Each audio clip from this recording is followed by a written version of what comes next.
Excellent. Yeah, can we talk again? I think this would be great to go. Let's go back and talk about it because I think actually you have probably planted seeds now for us to think about this problem in a much different way. Thanks, man. Hey, thanks. You're the best. What'd you think? Yeah, did I tell you? What's great about it is that actually the way Brent is thinking about this competency problem. Hi, this is Jim from Safety Wars. Before we start the program, I want to make sure everyone understands that we often talk about OSHA and EPA citations, along with some other regulatory actions from other agencies, legal cases, and criminal activity. Everyone is innocent until proven guilty in a court of law. Proposed fines are exactly that, and they are often litigated, reduced, or vacated. We use available public records, news accounts, and press releases. We cannot warranty or guarantee the details of any of the stories we share, since we are not directly involved with these stories, at least not most of the time. Enjoy the show. This show is brought to you by Safety FM. And from the border of liberty and prosperity, the highway to north, this is Safety Wars for Thursday, January 23rd, 2023. How's everybody doing out there? Ay.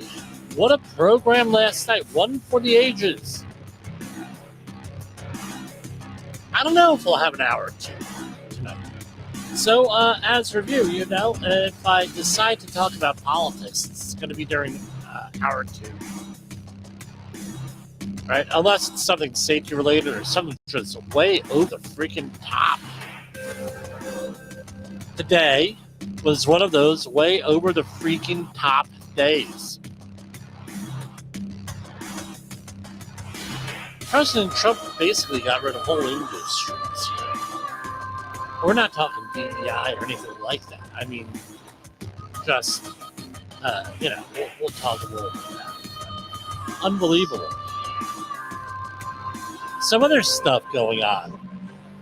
Where the hell are the press releases? That's a question. Will the press releases continue on enforcement? Right, so basically, the press releases became popular when during the Obama administration, I believe it was in 2010, 2010, he said, we got to start shaming people. Give these people bad press. Maybe that'll help them work safely. Still at 5,000, right? No, 5,000 people in the range, 4,000, right, for workplace fatalities. So, I don't know. We'll see how this goes. Maybe this is a better way of doing this with compliance assistance, which is what's predicted. We talked about that last night here. So, no, why? We are on the air on Safety FM with the whole compliance assistance thing, which is what's foreseen with the new, with the proposed people in charge here. And remember, you might say, well, compliance assistance. We are in a whole new world in the last 5 years, last 10 years, where we were focused on compliance assistance before. Guess what? Now we have this thing, AI. Right? AI is in the news like you wouldn't believe today. Glenn Beck. I was going through satellite radio today. I was on the road and listening to Glenn Beck. A lot of concerns with AI. I mean, I'm concerned with AI. I believe that a lot of our safety work is going to go out the window with AI. A lot of people who made a cottage industry out of safety publications going to go out the window. The danger is that it does not always give accurate or correct information, especially in the safety world. Oh, hold on. Something came up.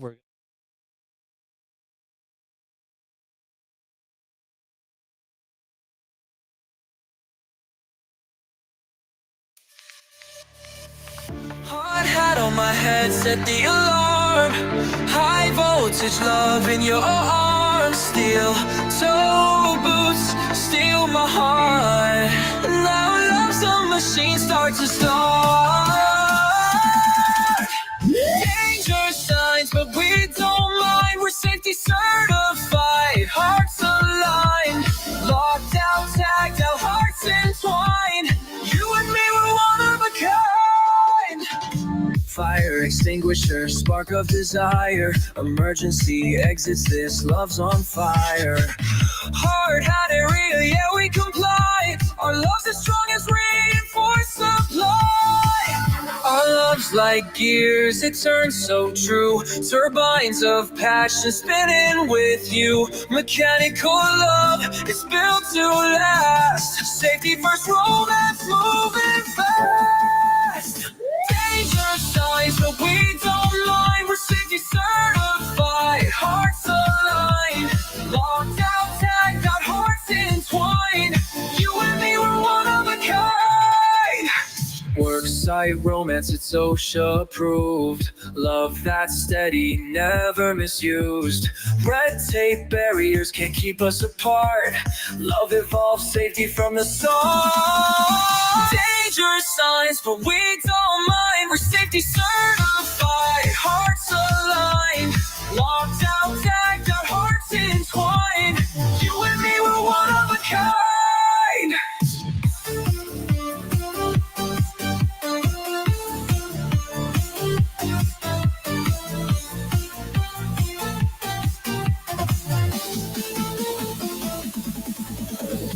Worksite romance, it's OSHA approved. Love that's steady, never misused. Red tape barriers can't keep us apart. Love evolves, safety from the start. Worksite romance, it's OSHA approved. Love that's steady, never misused. Red tape barriers can't keep us apart. Love evolves, safety from the start. All right, sorry about that. We do work from basements and stuff here.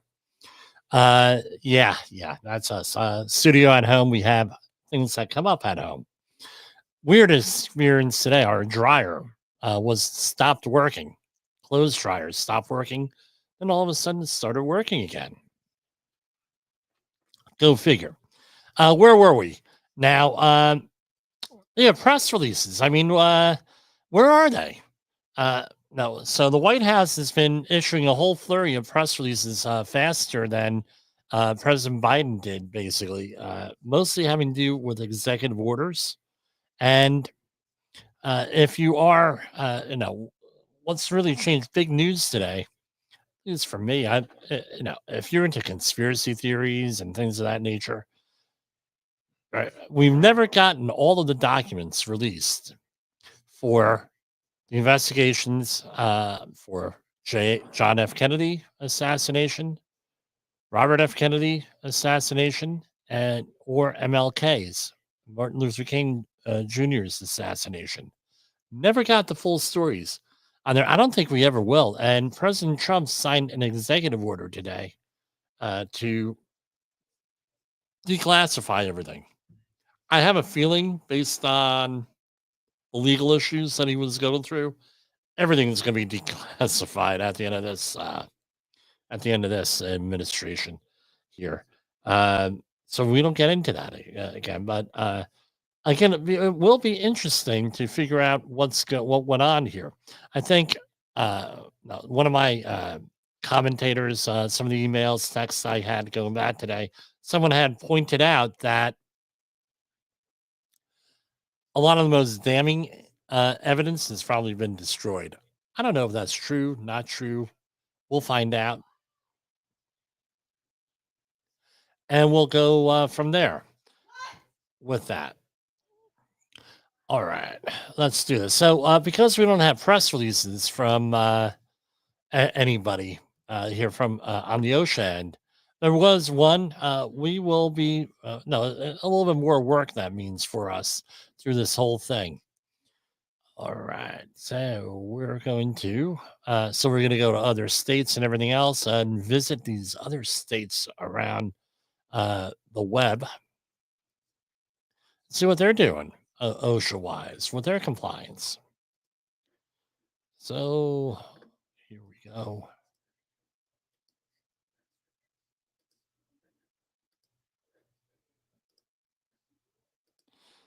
Here we have OSHA, Oregon OSHA.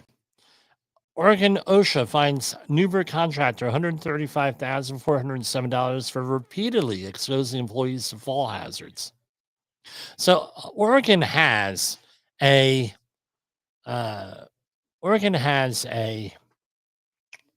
state program, right? They were able to apply for that. A number of states do. Some, like New Jersey, and New York, only have it for public employees, and relegate private stuff to the federal government. However, most of the time, this stuff is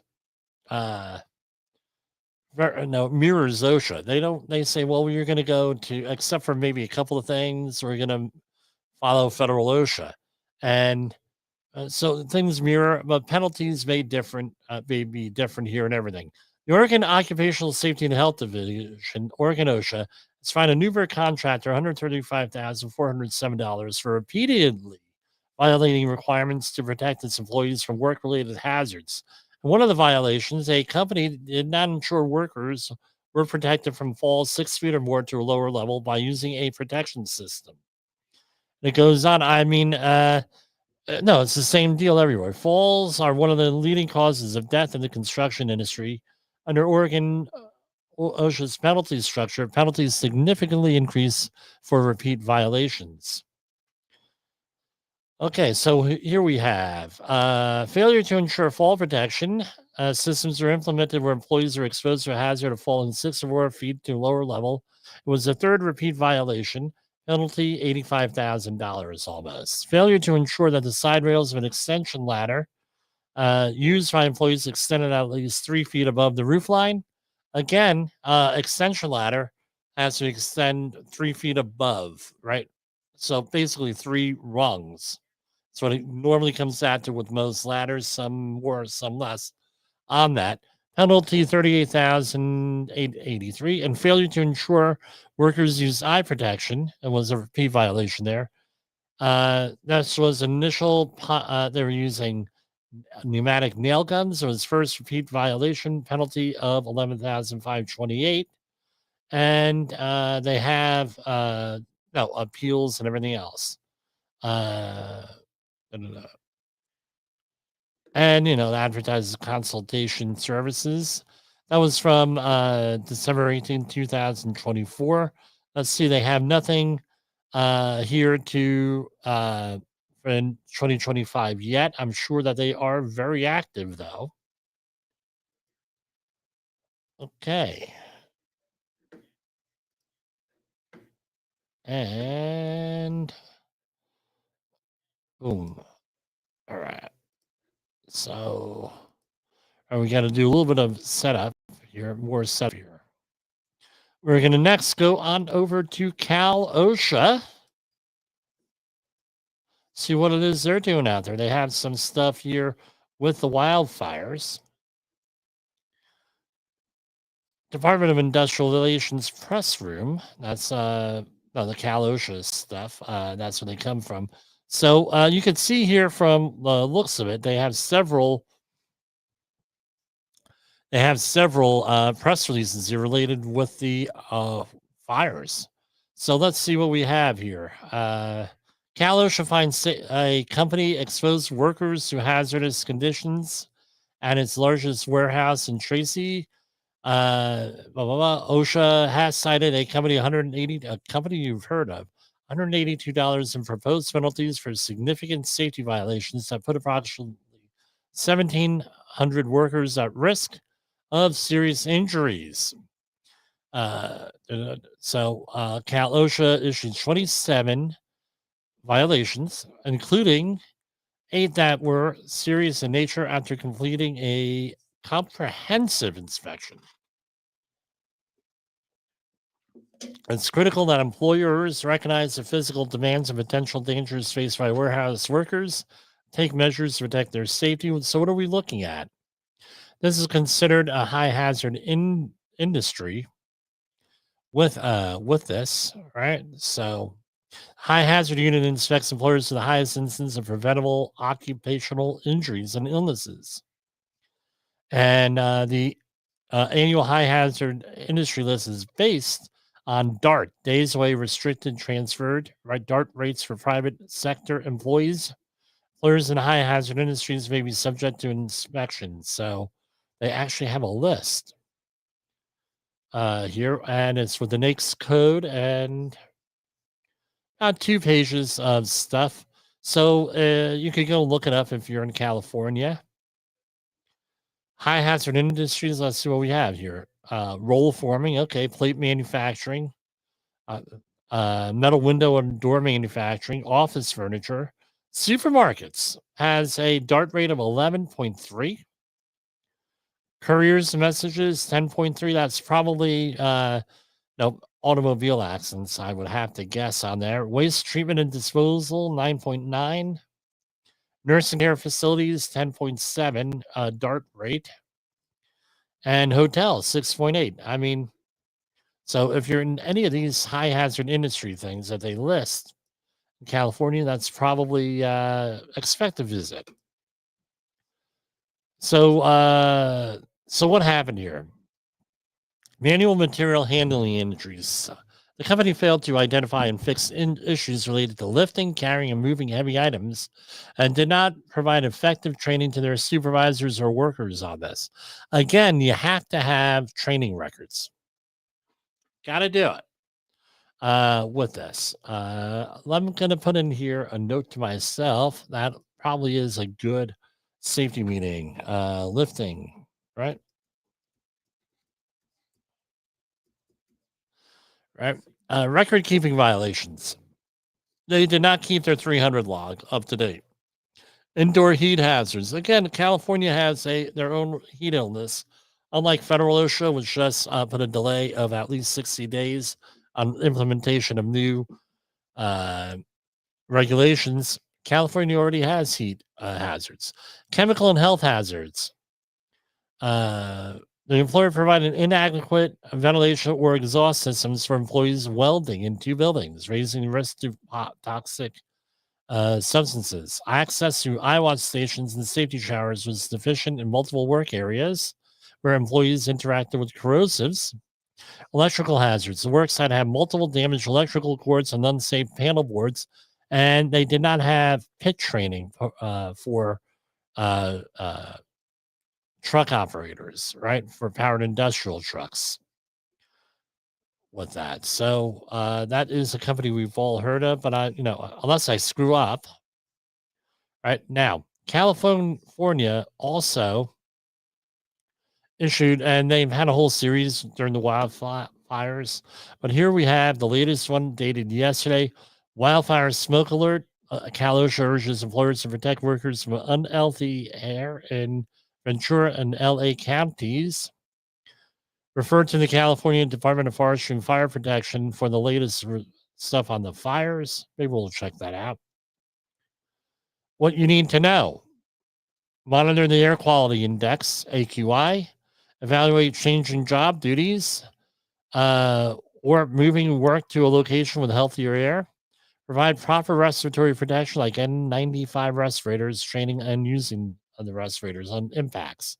So I'm going to remind everybody, if you are handing out N95 respirators, aka dust masks, and if it's at NIOSH rated, you still have to comply with all the provisions 1910-134 if they are not NIOSH rated. However, or they are being used voluntarily, you need to review Appendix D of the respiratory protection standard and have your employees sign off on it. Here are some of the things for when wildfires smoke might affect the work site. Employers must monitor the air quality index, AQI, for PM 2.5 before and throughout the shift. Where AQI for PM 2.5 is above 150, the employer must provide respirators to all workers and encourage workers to use respirators. So up to 150, it's like, what's the 2.5 microns? It's above a 150 on the AQI, and there's a calculation for that. We did an in-depth one where we had a program here. Gotta look that one up. Maybe repost it. For the AQI for 2.5 exceeds 500, respirator use is required. Air quality can be tracked through websites like US EPA's Air Now or local air quality management. Out of curiosity, has that been updated? airnow.gov, not on. Ooh.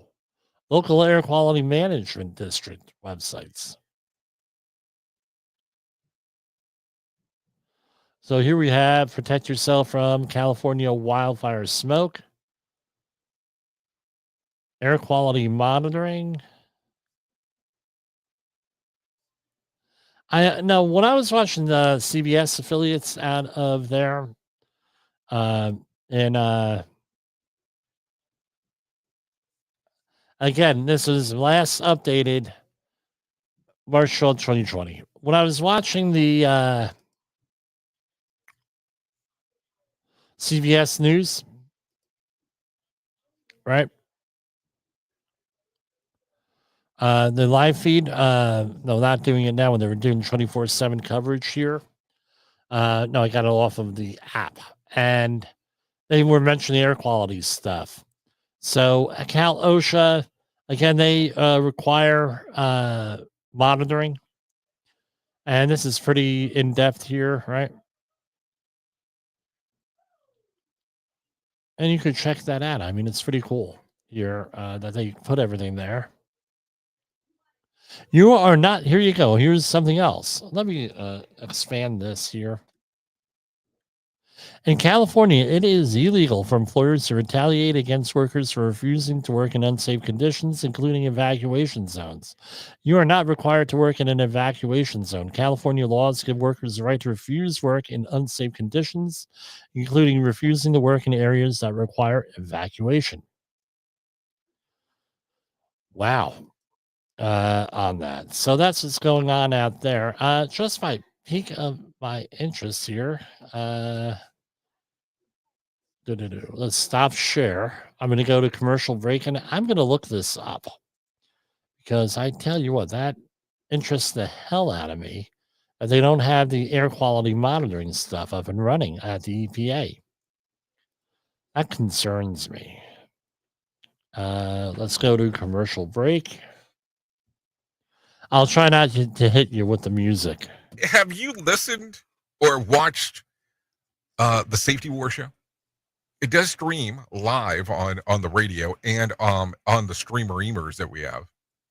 So if you have not taken a listen to Jim Posel and what the hell he's doing every evening with Safety Wars, I would strongly encourage you to take a view or take a listen, whichever option is available for you, and take a listen to what the hell he has going on. It will take some deep dives in some information that you might be interested in.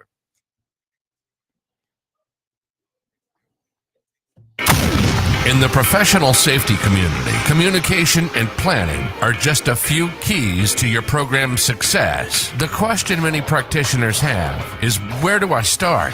Dr. Jay Allen, the creator of the Safety FM platform and host of the Rated R Safety Show, has built a global foundation to help you along the way. Go to safetyfm.com and listen to some of the industry's best and most involved professionals, including Blaine Hoffman with the Safety Pro, Sam Goodman with the Hop Nerd, Sheldon Primus with the Safety Consultant, Jim Posel with Safety Wars, Emily Elrod with Unapologetically Bold, and many others. As individuals, we can do great things, but as a team, we become amazing. Dial into safetyfm.com today and surround yourself with a powerful force of knowledge and support.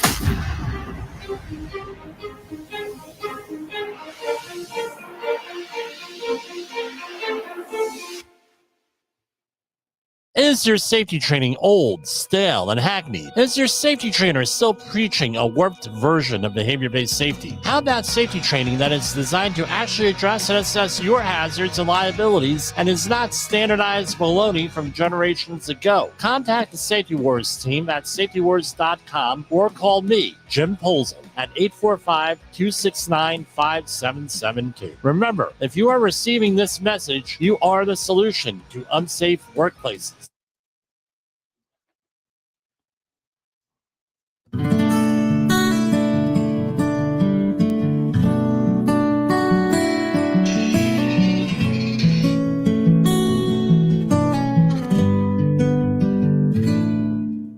Cities burning, skies are crying. Smoke and ashes keep us sighing. Homes are gone, we can't I have to believe. step away for a couple minutes here. Silent whispers in the breeze.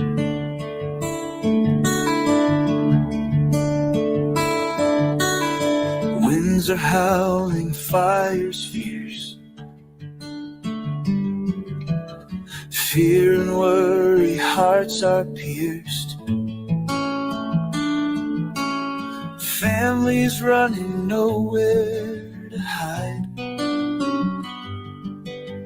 Desperation on every side. Flames of Los Angeles lighting the night. Tears of sorrow in the fearsome fight. Lives are shattered, dreams ablaze. In the city's fiery haze, brave souls battle nature's wrath. Through the heat they clear a path. Heroes rise in the darkest hour, steadfast like an iron tower.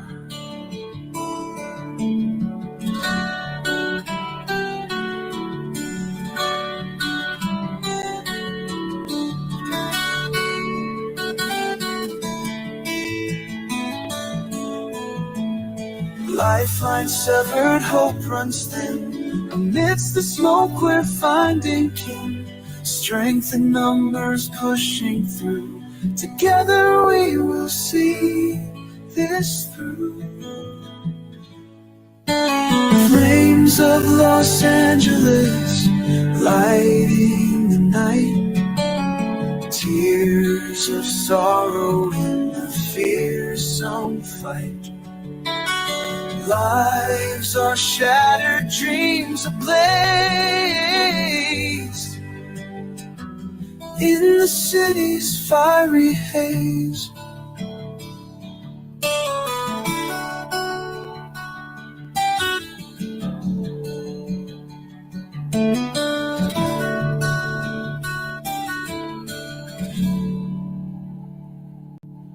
All right, we've had something come up here. We are going to put on a respirator training video here from OSHA, and we're going to go from there.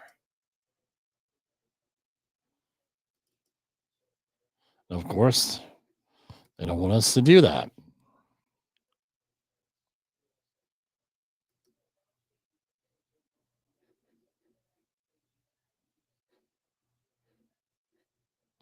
And this is a presentation about the use of respirators in healthcare settings. Sorry, guys, I gotta take care of this. In certain situations, healthcare workers may need to be protected from airborne hazards, such as infectious agents or hazardous chemicals in their workplace. Respirators are a type of personal protective equipment, or PPE, that can protect you from breathing in such hazards. After viewing this video, you should have a basic understanding of why respirators are used in the healthcare industry and how to properly use them. You should also understand that a standard issued by OSHA, the Occupational Safety and Health Administration, or by an OSHA-approved state plan requires your employer to have a comprehensive respiratory protection program whenever respirators must be used. In addition, this video will discuss some common myths about respirators that you may hear in your workplace.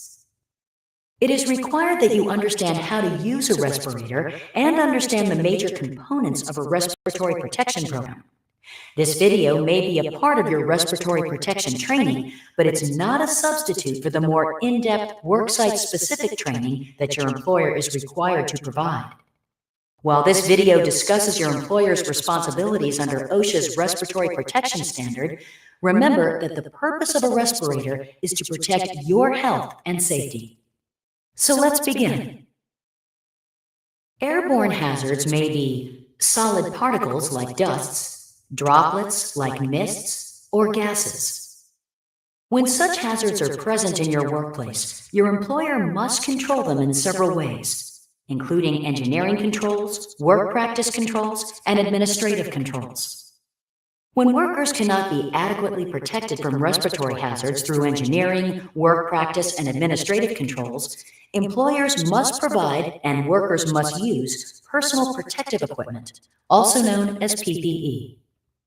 Respirators are a type of PPE used to protect workers against breathing airborne hazards, and they are often used with other types of PPE, such as gloves, goggles, and procedure gowns.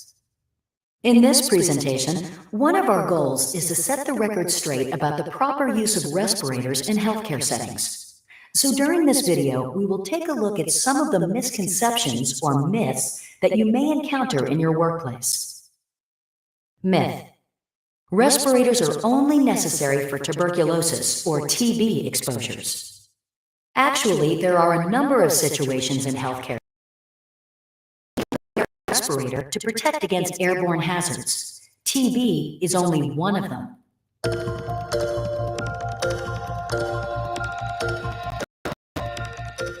There are two primary types of respiratory hazards in healthcare settings: airborne infectious agents and gaseous chemical exposures. Let's take a look at these two types of hazards, the ways workers might be exposed to them, and how they can be protected from them. First, let's look at airborne infectious agents. Probably the most common use of respirators in healthcare settings is to protect workers against airborne infectious agents that cause diseases such as tuberculosis, SARS, pandemic influenza, chickenpox, and measles. Healthcare workers are exposed to these hazards during the care of patients suspected or confirmed to have airborne transmissible diseases. Workers might also be exposed when they enter a negative pressure airborne infection isolation room, or AIIR. When they are present during aerosol-generating medical or laboratory procedures, or during autopsies on suspected or confirmed infectious individuals. When they transport infectious patients in an enclosed vehicle, and when they function as first receivers of victims from a biological agent attack. Patient care isn't the only situation where respiratory protection may be needed to protect workers against airborne transmission.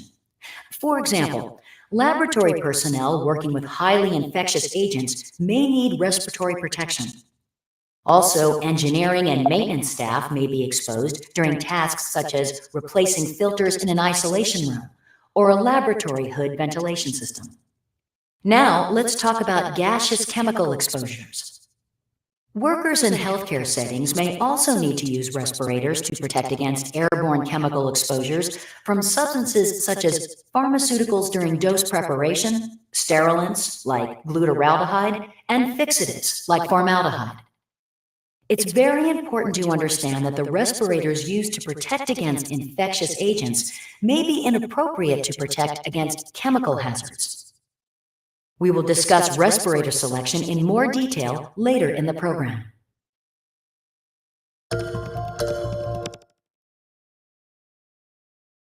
Sorry about that. We had a situation come up here that I had to take care of.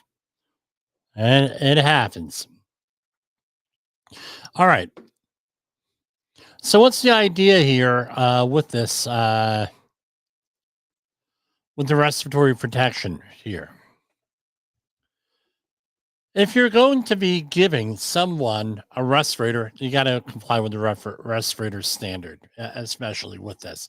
I can't seem to find anywhere here where we have real-time data on air quality in California.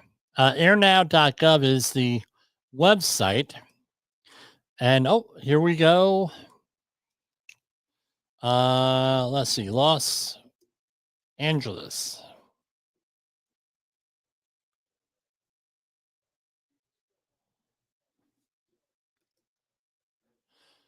So here we have, let me do a share screen.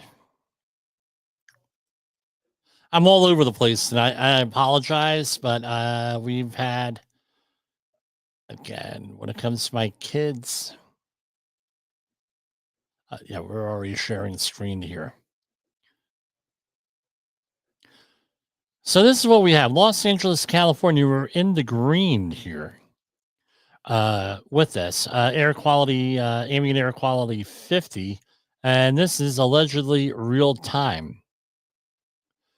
Right, fire and smoke map. Let's see what we have. Smoke outlook for the area. So there's fires all over the place here. Let's try to zoom in.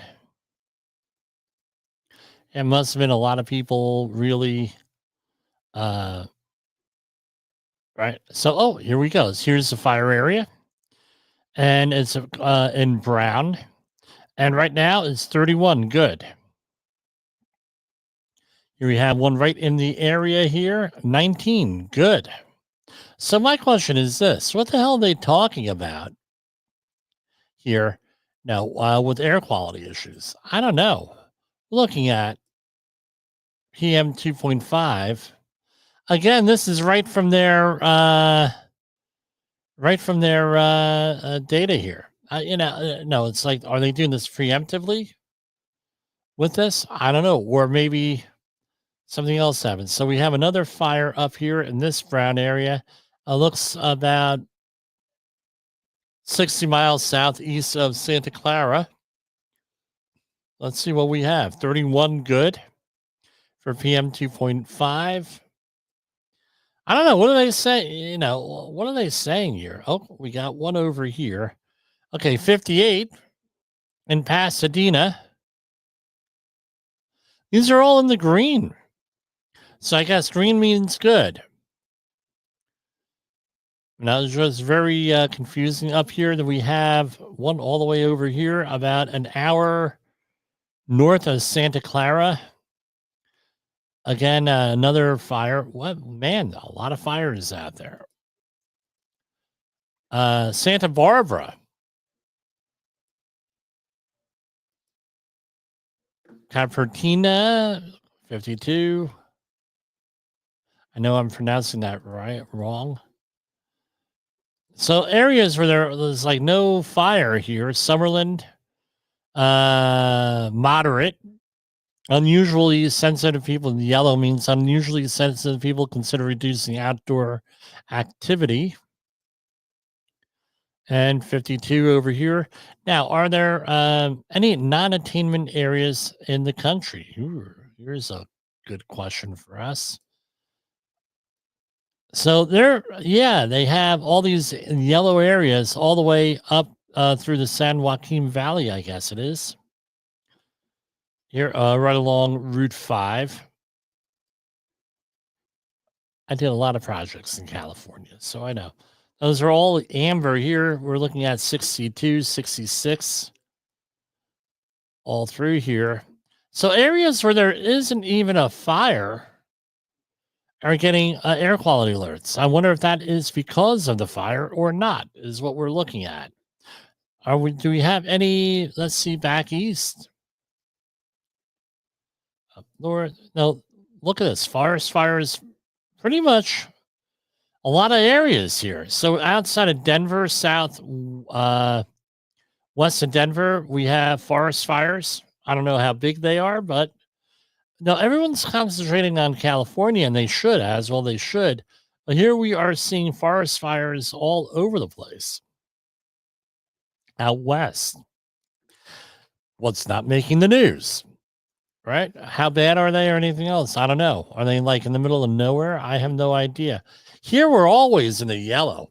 So here's one in Clarkstown, New York, Rockland City, or I'm sorry, Rockland County. This is literally about a mile away from my house. It's 57. Right, that's right here. So we have worse air quality as far as PM 2.5 is concerned, a mile away from my house than where the wildfires are. Here we have Bangor, Pennsylvania at 105. Probably having to do with coal-fired power plants out there. So we learned a lot today with this, all because of California wildfires. This is sort of like the CDC with the H5N1 flu, where they're screaming about it, and there was like one fatality. Horrible thing. I don't want to see people die, but a little bit of balance here, especially with the regular flu. You get 36 to 50,000 people a year on up. And we go into Canada? So in Canada, there's looks like 19 attainment area, 116 over by St. John. That's Canada, not the U.S. Virgin Islands. And what are we looking at down in the Caribbean here?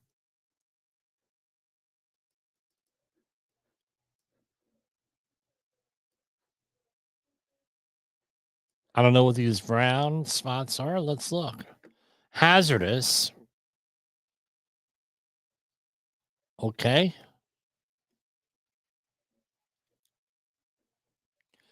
What about the air quality index, including everybody? Let's see how that looks in California. So you're just soon PM 2.5. And again, in California, not looking too bad with the total calculation that they do with the air quality index. I don't know. I guess it's a preemptive type thing that they're talking about as far as the air quality is concerned. Again, why do we do these deep dives? I don't know this is probably not going to be the highest rated program here, but why do we do the deep dives here? We want to get to truth. Right? We're pursuing truth, not hype. Oh no, the wildfire. Okay, a horrible situation. Other people, everybody freaking out over wildfire. Oh no, Jim. Okay, even out here, people are freaking out over wildfires on the other side of the country. It's like, well, as far as air quality is concerned, things are low there, right? Now, let's see, wildfire smoke. What else we got here? It's from the Miami Herald. This is not the way you want to go. Fertilizer blenders killed a Florida worker. Here's how much OSHA wants to find a company. How it wants to find the company. AI is writing a lot of stuff here.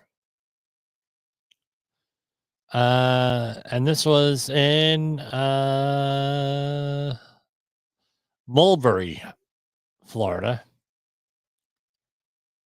And they're going to do a $30,649 fine for the company's violations for death on July 12th of last year.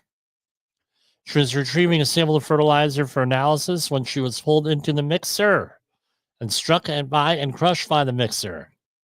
2 violations, both classified as serious in OSHA citation notification of penalty. They did not ensure one or more methods of machine guarding were provided and did not ensure that one or more methods of machine guarding were provided to protect employees from rotation motion of 2 blenders. Again, a lot of people are very outraged here. Here we go. Here's one of the comments. 30,000, that's really going to impress the company. If the relatives sue, their insurance increase will be a much bigger punishment. Generally speaking, you can't sue for workers' comp. No, you can't, generally speaking. I learned a lot about employment law in Hawaii this week. I'll say that much. On an accident I've been brought into. Here we have a soap manufacturer that you've heard of. Was cited for July 2024 nitrogen gas release that hospitalized 12 workers at a Pennsylvania facility. We covered this story back in when it happened. $161,310 in penalties. And inspectors found high gas exposure levels, inadequate emergency response. And here they say here's the OSHA press release. Let's see here. 1 repeat violation, 9 serious and 2 other than serious violations here. And they're not giving the whole letter. I guess they were in a rush to get out the door here. Here it is. Do a share a screen.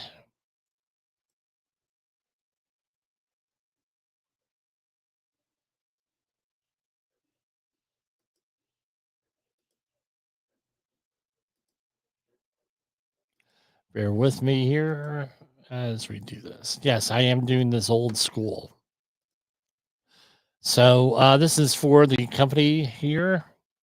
That's what we have. I'm expecting there to be a lot fewer of these. So we may have to go in the Wayback Machine. Except that's provided elsewhere in this section. 1910.28, serious violation. This is a walking working surface more than 4 feet high. Not protected workers, 16,131. That is the max. Citation 1, item 2A. 1910.120, Q1. Okay, that is the Haswaffer standard, not the new sandwich at Burger King. The employer did not develop and implement an emergency response plan to handle anticipated emergencies prior to the commencement of emergency response operations. And they give abatement notes, what you need to do on here. They don't normally do that if it's right in the regulation, what you need to do. Citation 16,131. Citation 1, item 2B, another 1910.120 violation here in the Haswaffer standard. First responders at the operational level did not receive at least 8 hours of training or did not have sufficient experience to objectively demonstrate competency. Right? No exercises. In other words, they didn't know what the hell they were doing. $0 on that. Citation 1, item 3A. I mean, they don't have the training. They can't demonstrate things. I mean, my suspicion with a lot of these companies that have issues like that, and I see a lot of them, especially on these hazardous waste sites. Hey, Frankie. Frankie, go over on that online and, have your sister go and take the class. And that's how they get an 8-hour refresher. It's not that bad anymore, but it was for many years. Or, hey, I got a PowerPoint on Microsoft Word, a Microsoft product PowerPoint. Let's just print out a certificate there and have Joey over there sign off on it. Seen plenty of them. So you got to have qualified people doing the training here. Here we have a citation 1, item 3A, 16,131, no written respiratory protection program. Citation 1, item 3B, again, no identification of respiratory hazards. No dollars on that. No training for respirators. Nothing on that. And this is 16,131. Employees were exposed to an airborne concentration of nitrogen dioxide in excess of the ceiling concentration of 5.5 parts per million. Citation 1, item 5A. HAZCOM 16,131. Citation 1, item 5B. No training for a HAZCOM. Citation 2, item 1. The employee training in HAZCOM did not include the requirements, and they list them here with this. This is 80,066. Was this a willful? No, this is a repeat violation. So they knew about it. Citation 3, item 1, $0. No OSHA 300 log. And did not notify employees of hazards. $0 with a sign. So where was the willful one here? I skipped over it. Serious. Was there a willful one?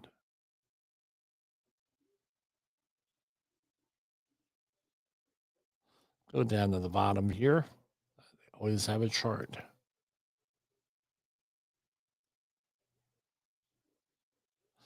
So that was a big one, the repeat. There was not a willful one. So 161,310.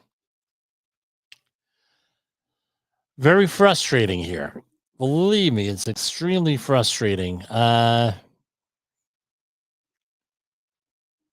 dozen workers are sent to the hospital. Again, monitoring. I don't know if you can get real time for that contaminant, but you might be able to. Very frustrating here. They could, this is easily remedied.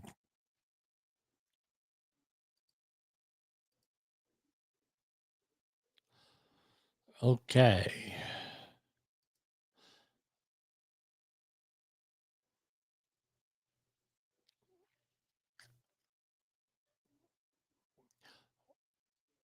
So this one here, we have out of my hometown from last year.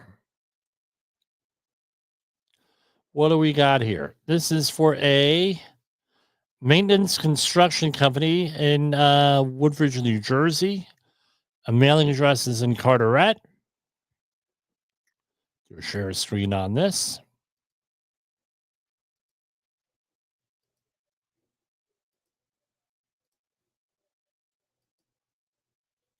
All right. So this was a referral, meaning someone called or something like that. And here we have the initial penalty. There is one serious, one willful. This is still up.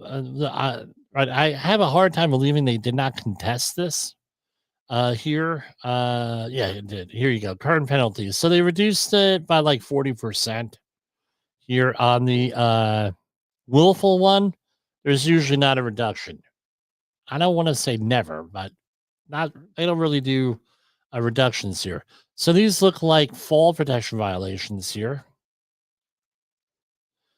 The employer did not provide a training program for each employee who might be exposed to fall hazards. So the event date was August 15th. The penalty was $4,800.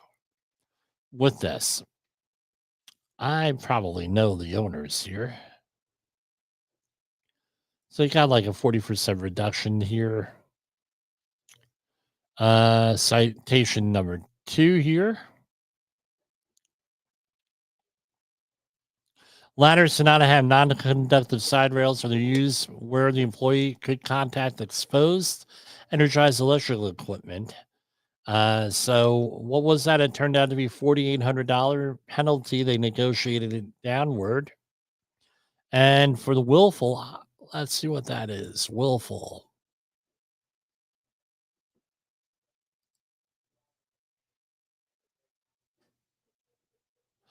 Did not wear fall protection. Each employee engaged in residential construction activities 6 feet or more above the lower levels are not protected by guardrail systems, safety net system, or personal fall arrest system on there. $32,000. Now, I'm going to go back. This is a residential thing.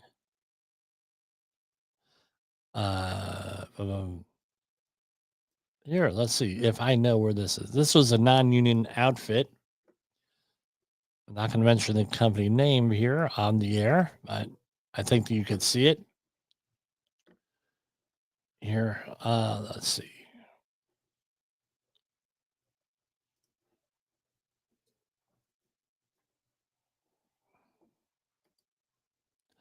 Just out of curiosity. Oh, I know this house. Ooh. Yeah, this was right down the street from where I grew up. Yeah, I know this house. Now, this is what I want to point out. Less than a mile away here, there, as the bird flies, maybe 2 miles away, is the area OSHA office in Avenel, New Jersey. I know for a fact that when they want to go out for a walk, they go to Woodbridge Park. And that's where this house was in Woodbridge Park. Here, right in that vicinity. Why? And I know for a fact that the OSHA inspectors go out there, and that's where the park where they have lunch. That's where the compliance officers go. It's a nice park, right down is in Woodbridge, right where I'm from. Why? Knowing that, why would you do something like this? Maybe they didn't know that. I know when they were redoing the roads in Woodbridge, right in front of that Avenel area office, I ran into the what's it called? The safety person from the construction company. I ran into him in it's not around anymore, the Woodbridge Deli, and he said, "Hey, Jimmy, how you doing?" "Hey, I'm doing great, blah, blah, blah, blah, blah." And I said, "So how many times has OSHA been to your job site? Because you're working right in front of their office." He says, "Every freaking day. They're out there with the cameras, but they haven't given us an issue, and we're smart enough that we're working right in front of the OSHA area office. We don't do things." I said, "Well, I hope the people who bid on the job took that into account." He said, "Yeah, they did. Nobody else wanted this job, so we took it. We got the bid. We lucked out. Worked out for them." So that's what we have for tonight. A little bit of a slow night, slow news day. We're probably not going to be going into. We'll have a little bit more of a program tomorrow. No, I ended up doing today. I had a chance encounter with somebody, and I had to go and take advantage of it.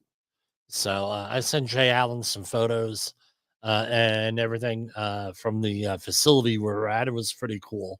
I was at one customer's place, and he said, "Hey, Jimmy, you got like safety wars going on?" I said, "Yeah." So you want to talk to that guy? So I went over and talked to him. Fellow traveler. We'll leave it at that. And that's what we got for tonight. I hope to be here tomorrow. Saturday, it's going to be a little bit tough doing that. So for Safety Wars, this is jimpoesl. We're going to move into our patriotic music as usual on our outro. And if we have any time left, we'll throw on some music here. So I'll see you, if not tomorrow, then over the weekend, God willing. The views and opinions expressed on this podcast are those of the host and its guest and do not necessarily reflect the official policy or position of the company. Examples of analysis discussed within the